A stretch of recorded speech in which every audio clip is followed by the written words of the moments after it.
एक बार एक बहुत ही दुखी व्यक्ति एक महात्मा के पास आकर कहता है, मैं अपने जीवन से बहुत दुखी हूँ। मैं अपनी बीवी बच्चों और अपने परिवार को भी खुश नहीं रख सकता। मैं अपने लिए भी कुछ नहीं कर पा रहा। कभी कभी तो मुझे अपनी जिंदगी को खत्म कर देने के भी ख्याल आते हैं। आप इतनी साधनाएं करते हैं, इतनी तपस्या करते हैं, क्या आप मुझे कोई ऐसा मार्ग बता सकते हैं जिससे मैं अपने बुरे वक्त से बाहर आ सकूं? मेरा बहुत बुरा समय चल रहा है। 2 वक्त की रोटी का इंतजाम करना भी मेरे लिए बहुत मुश्किल हो गया है। अब आप ही बताइए कि ऐसे वक्त में मैं जिंदा रहूं तो कैसे रहूं, कैसे अपने परिवार को खुश रखूं? कृपया करके कोई साधारण सा तरीका बताने की अनुकंपा करें ताकि मैं आसानी से समझ सकूं, क्योंकि मैं बहुत पढ़ा लिखा नहीं हूँ। अगर आप बड़ी बड़ी ज्ञान की बातें करेंगे तो शायद मैं कभी समझ भी नहीं पाऊंगा। ये सुनकर महात्मा ने मुस्कुराते हुए कहा कि तुम एक काम कर सकते हो मेरा। उसने सामने की तरफ इशारा करते हुए कहा कि उस ऊंची पहाड़ी पर एक मंदिर है और उस मंदिर के पास चींटियों का एक घर है जहाँ पर हजारों चींटियां रहती हैं। तुम्हें सुनने में बड़ा अजीब लगेगा, लेकिन वो चींटियां उस मंदिर की जमीन को खराब कर देती हैं, उस मिट्टी की उपजाऊ शक्ति को खत्म कर देती हैं, जिसके कारण वहाँ पर कोई भी पेड़ या कोई भी घास पनप नहीं पाती है। तुम मेरा एक काम करो, उसके बाद मैं तुम्हारे सवालों के जवाब दूंगा। तुम 7 दिन तक रोज उस पहाड़ी पर जाओ और उस चींटियों के घर को तहस नहस कर दो, उसको तोड़ दो। जब भी तुम्हें कोई चींटियों का घर दिखे मंदिर के आसपास तो उसे वहीं पे तहस नहस कर देना, लेकिन याद रहे घर को तोड़ने में कोई भी चींटी मरनी नहीं चाहिए। इस बात को समझने का प्रयास करते हुए वो युवक वहां से चला गया। शायद उसको कुछ समझ में नहीं आया था कि महात्मा जी ऐसा क्यों करवा रहे हैं। वो तो उन चींटियों पर अन्याय कर रहे हैं, उनका घर तोड़वा रहे हैं, उन्हें नुकसान पहुंचा रहे हैं। आखिर कौन महात्मा ऐसा करेगा? लेकिन फिर भी उस महात्मा की बात मानते हुए वो अगले दिन से ही पहाड़ी पर जाना शुरू कर देता है। जब वो पहले दिन पहाड़ी पर पहुंचता है तो देखता है कि बहुत सारी चींटियां अपना खाना जुटाने में लगी हुई हैं। सारी चींटियां कतार से चल रही थीं और अनाज के छोटे छोटे कण उठाकर अपने घर में जमा करती जा रही थीं। ये देखकर पहले तो उस युवक का मन कमजोर पड़ गया। उसने सोचा कि ये इतनी मेहनत करके अपना घर भर रही हैं और मैं इनके घर को तबाह कर दूंगा तो इनको कितना बुरा लगेगा। लेकिन फिर उस महात्मा की बात याद करते हुए उस घर को तोड़ना शुरू कर दिया। जल्दी चींटियों में हाहाकार मच गया। वो इधर उधर दौड़ने लगी। अभी तक जो कतार में चल रही थी अब वो बिखर गई और इधर उधर अपनी जान बचाने के लिए भागने लगी। थोड़ी देर में घर टूट गया और सारी चींटियां इधर उधर छुपने के लिए भाग चुकी थीं। ये करने के बाद वो युवक दुखी मन से वापस अपने घर लौट आया। उसका मन परेशान था, दुखी था, पश्चाताप से भरा हुआ था। फिर उसने अपने बिस्तर में रात में लेटे लेटे ही सोचा कि अब तो उन चींटियों का घर तबाह हो चुका है और वो वापस जाने से क्या प्रयोजन है, अब क्या फायदा होगा, क्योंकि चींटियों का घर तहस नहस करने के लिए महात्मा जी ने कहा था, जो मैं कर चुका हूँ। लेकिन फिर कुछ सोचकर अगले दिन उसने फिर से जाने का निश्चय किया और अगले दिन सुबह सुबह उठकर वो वापस उसी पहाड़ी पर पहुंच जाता है। पहाड़ी पर पहुंचकर वो उसी जगह पर पहुंचता है जहाँ पिछली सुबह उसने उस घर को तहस नहस कर दिया था।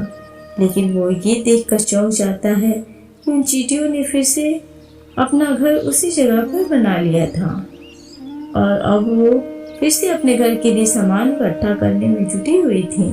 उस आदमी को देखकर लगा कि ये चींटियां कितनी मूर्ख हैं। इनको पता है इनका घर इसी जगह से तबाह किया गया है और उसी जगह पर उन्होंने अपना नया घर भी बना लिया। और ये सोचकर वो आदमी हंसने को हुआ, लेकिन फिर से महात्मा की बात याद करते हुए उसने उन चींटियों के घर फिर से तबाह करना शुरू कर दिया। फिर से उन चींटियों में हलचल मच गई और थोड़ी देर में वो चींटियां इधर उधर अपनी जान बचाने के लिए भागने लगी। कुछ ही देर में उनका घर फिर से नष्ट हो गया और वो युवक थोड़ा संतोष के भाव से कहा, इस बार तो मैंने अच्छी तरह से उस घर को तबाह कर दिया है। अब वो चींटियां यहाँ पर अपना घर बना ही नहीं पाएंगी। इसीलिए जाने से पहले उसने उस घर पर ठंडा पानी भी डाल दिया ताकि चींटियां वहाँ पर अपना घर न बना सकें। और इस तरह अपना कर्म पूरा करके वो युवक फिर से अपने घर लौट आया। आज रात में सोते वक्त फिर से वो इंसान यही सोच रहा था कि क्या महात्मा ये सही काम करवा रहे हैं? क्या किसी का घर तबाह करना किसी सिद्ध पुरुष को शोभा देता है? क्या हो अगर वो महात्मा सिद्ध पुरुष हो ही ना? क्या होगा अगर वो मुझे बेवकूफ़ बना रहे हों? लेकिन फिर उसने निश्चय किया कि मैं अपने काम को पहले पूरा कर लेता हूँ, उसके बाद ही पता चलेगा कि महात्मा मुझसे ऐसा क्यों करवा रहे थे। और यही सोचकर वो रात में सो जाता है। अगले सुबह उठकर वो फिर से उसी पहाड़ी की ओर निकल जाता है। पहाड़ी पर पहुंचकर वो उसी जगह पहुंचता है जहां पर उसने उनके घर को तबाह किया था। और वो ये देखकर खुश हो जाता है कि वहां पर कोई भी घर नहीं था। सारी चींटियां वहां से भाग चुकी थीं। अब उसने सोचा कि अब मेरा रोज रोज आने का क्या प्रयोजन है, क्योंकि चींटियां तो अपना घर बदल चुकी हैं और महात्मा जी ने मुझे 10वें दिन आने के लिए कहा था, लेकिन आज तो तीसरा ही दिन है। अब बाकी 4 दिन वापस आने का क्या प्रयोजन। और यही सोचकर उसने निश्चय किया कि यहाँ से वो सीधा उसी महात्मा के पास जाएगा और उनको ये सारी खबर बता देगा।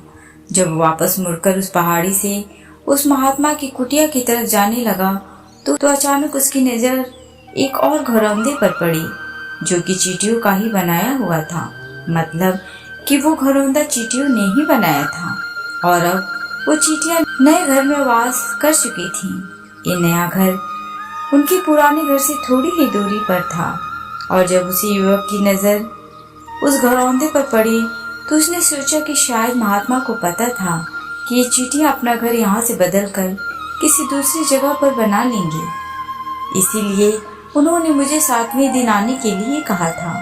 और ये विचार करके वो उसका नया घर भी तोड़ने के लिए पहुंच जाता है। जब वो वहां पहुंचा तो चींटियां उसी तरह अपनी कार्य में लगी हुई थीं। वो अपने लिए खाना इकट्ठा कर रही थीं और अपने घर में जमा करती जा रही थीं। जो पुराना घर टूटा था वहां भी अनाज के कण बचे हुए थे और चींटियां वहां से भी अनाज इकट्ठा करके वापस अपने नए घर में ला रही थीं। अब यहाँ पर फिर से युवक का मन थोड़ा कमजोर पड़ गया, क्योंकि वो खुद भी कमजोर था, खुद भी वक्त का मारा हुआ था। इसीलिए उसके मन में चींटियों के प्रति दया का भाव उमड़ रहा था। उनके ऊपर उसे दया आ रही थी। वो चाहता था कि उनकी मदद करे, लेकिन वो उल्टा उनको नुकसान पहुंचा रहा था। लेकिन उस महात्मा की बात को याद करते हुए उसने फिर से उस घर को तोड़ने का निश्चय किया और उसने इस बार बड़ी ही सावधानी के साथ बिना किसी चींटी को कोई नुकसान पहुंचाए वो घर तबाह करना शुरू कर दिया।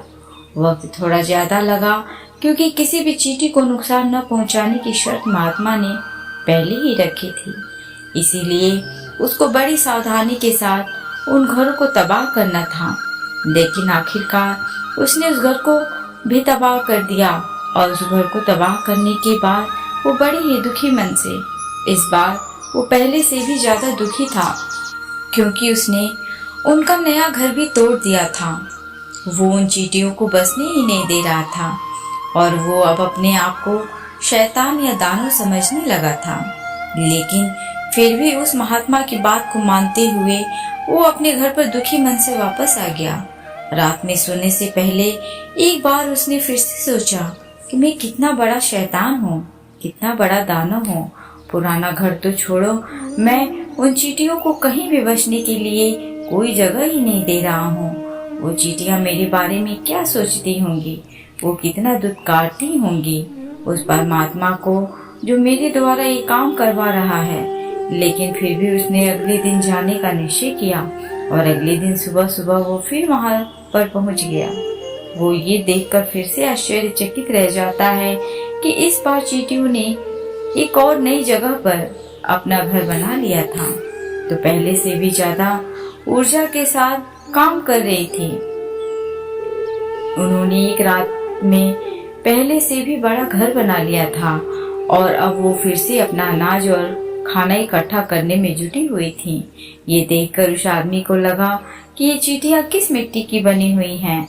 मैं इनको बार बार यहाँ से भगाने की कोशिश कर रहा हूँ और ये वहीं पर अपना घर बना लेती हैं। क्या इनको पता नहीं है कि मैं इन्हें यहाँ पर कभी भी बसने नहीं दूंगा।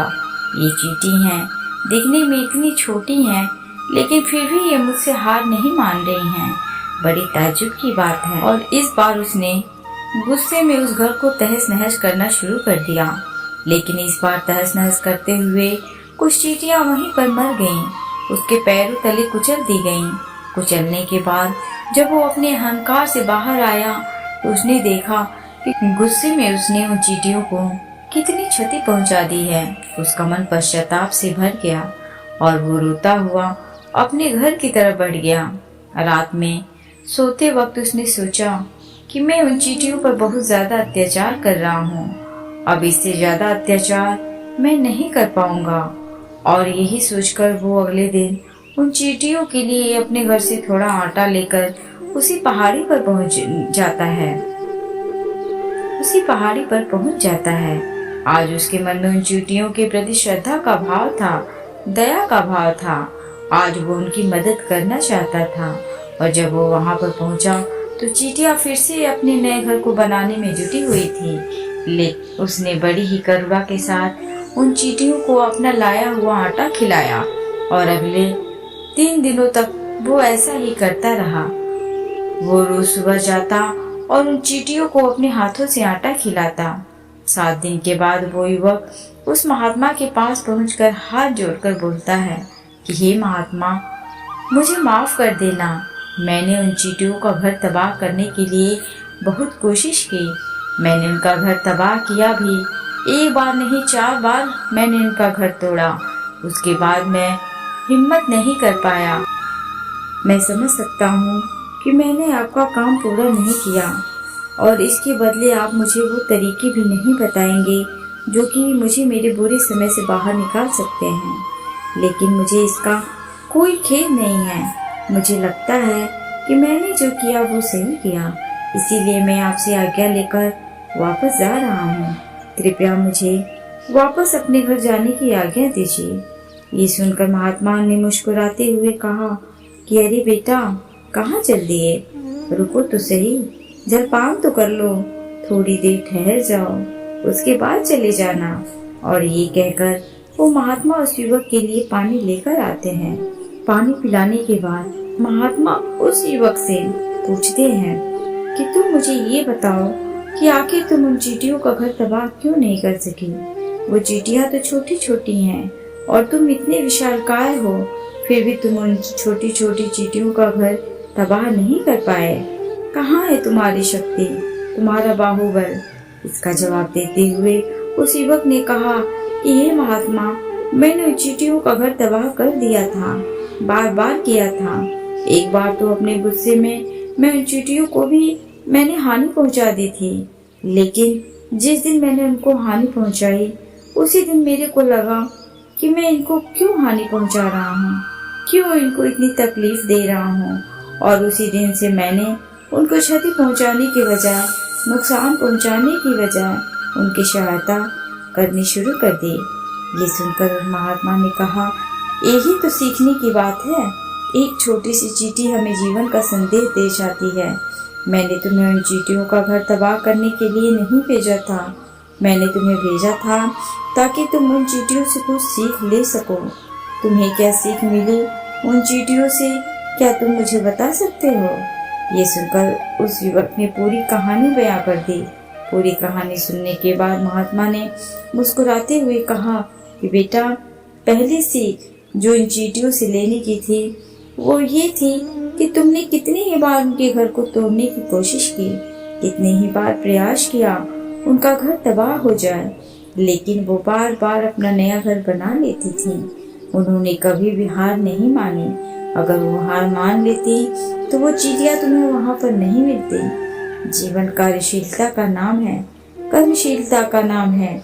लेकिन हम मनुष्य एक दो बार हार मिलने पर ही टूट जाते हैं, हताश हो जाते हैं और फिर जीवन में प्रयास ही नहीं करते। और कुछ लोग तो अपनी जिंदगी को खत्म करने पर उतारू हो जाते हैं। लेकिन जानवरों में तुमने एक बात देखी होगी कि वो अपना जीवन खुद से स्वयं से कभी खत्म कर ही नहीं सकते हैं। तुमने कभी नहीं सुना होगा कि किसी जानवर ने आत्महत्या कर ली, चाहे वो जानवर कितना ही भूखा क्यों न हो, कितना ही दुखी क्यों न हो, लेकिन वो अपने जीवन के लिए हमेशा संघर्ष करता रहता है।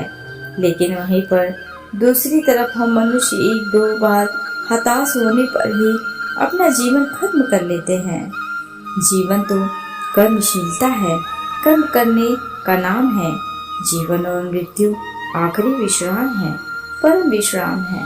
इसीलिए मृत्यु से पहले कर्म करना कभी मत छोड़ना, क्योंकि मृत्यु के बाद तो तुम परम विश्राम में चले ही जाओगे।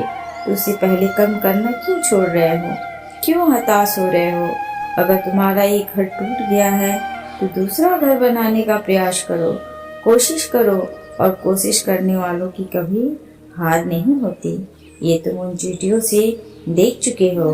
देखने में तुम्हें कितनी छोटी हैं वो चींटियां और तुम इतने बड़े हो, लेकिन उनका मन तुम्हारे मन से इतना बड़ा है, इतना विशाल है, इतना दृढ़ संकल्प भी है कि इतनी बार घर टूटने पर भी उन चींटियों ने कभी हार नहीं मानी। दूसरी सीख यहाँ से लेने की थी, वो ये थी कि जब भी हमारे ऊपर बुरा समय आता है, हमें लगता है कि ये समय कभी नहीं जाएगा, ये समय मेरे जीवन को बर्बाद कर देगा, मुझे कभी नहीं जीने देगा।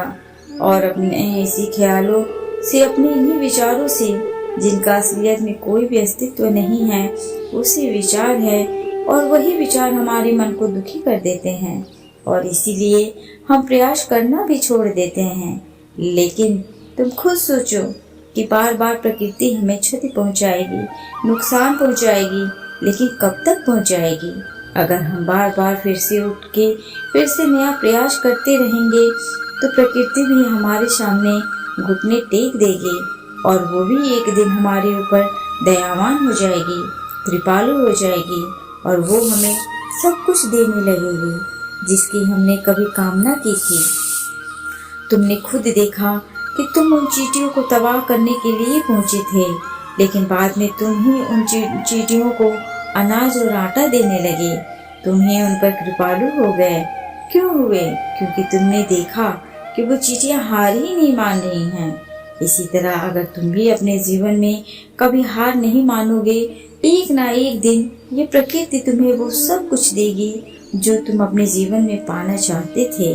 इसीलिए दो सीख याद रखना, कर्मशीलता, कार्य करते जाना, और दूसरा कि एक ना एक दिन प्रकृति तुम्हारे उस कर्म का परिणाम तुम्हें जरूर देगी। तो दोस्तों, कैसी लगी आज की ये कहानी? कमेंट करके हमें ज़रूर बताएं। अगर ये ऑडियो आपको पसंद आया हो तो प्लीज़ इसे लाइक, शेयर एंड सब्सक्राइब करना ना भूलें। Thanks for watching.